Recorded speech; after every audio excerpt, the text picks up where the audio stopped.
శ్రీమన్నారాయణీయము 1వ దశకము 9వ శ్లోకము.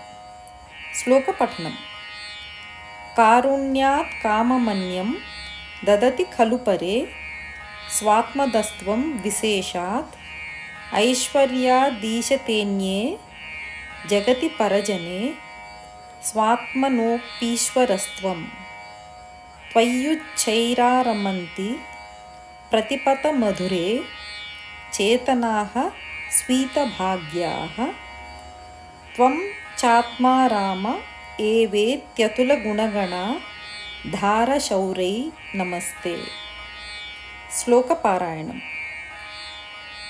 కారుణ్యాత్ కామమన్యం దదతి ఖలు పరే స్వాత్మదస్త్వం విశేషాత్ ఐశ్వర్యాదీశతేన్యే జగతి పరజనే స్వాత్మనోపీశ్వరస్త్వం త్వయ్యుచ్చైరారమంతి ప్రతిపదమధురే చేతనాస్వీతభాగ్యాః